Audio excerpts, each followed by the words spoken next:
wabarakatuh. Halo teman-teman semua yang calon penerima beasiswa unggulan ya. Saya doakan semoga kalian semuanya lulus jadi penerima beasiswa unggulan. Mungkin dari teman-teman ada yang bingung bagaimana sih caranya menulis proposal ya dengan yang baik dan benar. Dan ketika teman-teman mendengar kata proposal, mungkin teman-teman langsung berpikir terkait dana ya. Mungkin juga teman-teman langsung mencari di Google kerangka proposal dan cara membuat proposal. Nah pastinya jika teman-teman mencari di Google pastinya naik akan seperti ini.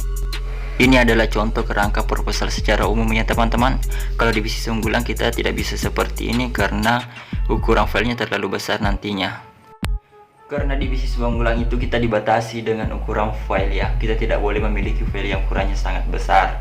Maka kita buat kerangka proposalnya seperti ini. Yang pertama, teman-teman membuat sampul. Ini adalah contoh sampul proposal ya teman-teman yang bisa dijadikan referensi. Ini sangat sederhana kok. Kerangka kedua, latar belakang dan motivasi. Di sini teman-teman perlu menuliskan ya apa melatar belakangi teman-teman sehingga teman-teman akan menulis proposal ini. Ya seperti ini teman-teman, dan saya bisa kasih contohnya seperti ini. Ini adalah contoh ya teman-teman, latar belakang dan motivasi.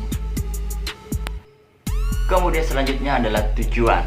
Ini adalah kerangka ya, kerangkanya itu tujuan. Apa tujuan teman-teman menulis proposal tersebut dan untuk siapa ditujukan dan apa planning teman-teman selanjutnya ketika teman-teman diterima di beasiswa unggulan itu. Nah seperti itu teman-teman, dan inilah contohnya. Seperti ini contohnya teman-teman, bisa disimak. Kerangka selanjutnya adalah mata kuliah. Ya, jangan lupa teman-teman menuliskan mata kuliah teman-teman. Namanya kan juga proposal. Kita merencanakan mulai dari awal masuk dari kampus sampai kita selesai. Nah, di situ kita cantumkan semua, terutama mata kuliah teman-teman. Mata kuliah apa yang akan teman-teman program pada saat itu sampai teman-teman tamat di semester 8 nantinya. Di situ teman-teman akan rincikan secara lengkap ya teman-teman. Nah, mungkin juga teman-teman bisa lihat contoh seperti ini. Ini adalah contohnya teman-teman, bisa teman-teman buatkan tabel seperti ini atau bisa juga tidak. Hal selanjutnya atau kerangka selanjutnya, teman-teman perlu mendeskripsikan waktu perencanaan studi teman-teman mulai dari masuk kampus atau masuk perkuliahan hingga teman-teman selesai.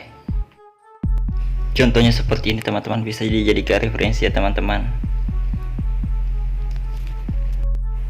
Hal selanjutnya adalah judul skripsi. Nah, di sini teman-teman mungkin ada yang bingung, Kak, kenapa langsung ada judul skripsi sementara kita ini masih semester 2 atau masih maba? Kenapa harus ada judul skripsi padahal kita belum tahu apa itu skripsi dan bagaimana alurnya, bagaimana kerangkanya dan bagaimana caranya membuatnya. Kita masih belum tahu namanya skripsi. Nah, di sini teman-teman yang perlu saya jelaskan sedikit ya. Jika teman-teman mau ingin mencari judul skripsi ya, teman-teman sesuaikan dengan background pendidikan teman-teman. Kemudian tanya dosennya terkait judul yang teman-teman akan ambil, apakah sesuai dengan judul apakah sesuai dengan background pendidikan teman-teman. Kemudian bisa juga teman-teman bertanya sama senior-seniornya ya yang sudah mahir gitu terkait skripsi, proposal dan sebagainya. Itu sih teman-teman. Nah, ini adalah contoh judul skripsi teman-teman. Selanjutnya yang paling menarik di sini adalah biaya pendidikan atau estimasi biaya pendidikan mulai dari semester 1 hingga semester 8 teman-teman, atau mulai dari masuk perkuliahan sampai selesai. Ya, kita di sini mendeskripsikan atau kita di sini membuat estimasi berapa biaya pendidikan kita, berapa biaya hidup kita, dan berapa biaya buku kita. Karena yang perlu kita ketahui di beasiswa unggulan itu mengcover 3 biaya pendidikan. Mengcover 3 biaya ya, yaitu biaya pendidikan, biaya hidup, dan biaya buku. Nah, di sini kita teman-teman mulai berapa biaya SPP, BPP hingga semester terakhir atau kita lulus. Kemudian biaya hidup, berapa biaya hidup tiap per bulan dikali selama 4 tahun berarti 48 bulan, berarti Misalkan 1 juta per bulan, berarti dikali 48 bulan teman-teman. Kemudian biaya buku itu berapa biaya buku teman-teman per bulan, kemudian dikali selama 48 bulan. Kemudian penutup, ya penutup ini mungkin tidak terlalu panjang lebar ya teman-teman terkait penutup, akan tetapi di sini kita membuat pesan-pesan, di mana pesan tersebut kita sampaikan kepada pihak pemberi beasiswa apa pesan kita dan harapan kita ke depannya supaya proposal kita diterima. Oke teman-teman, itulah tadi ya, itulah tadi video terkait kerangka pembuatan esai yang baik dan benar di beasiswa unggulan ini teman-teman ya.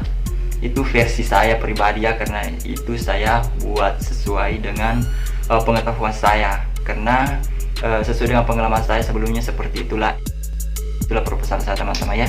Thank you so much, dan jangan lupa klik tombol subscribe agar channel ini selalu memberikan informasi terkait beasiswa unggulan dan terkait info-info pendidikan ya teman-teman. Dan semoga saya yakin semoga channel ini menjadi MV Education se Asia Tenggara. Oke teman-teman, dukun ya. See you di next video. Thank you so much.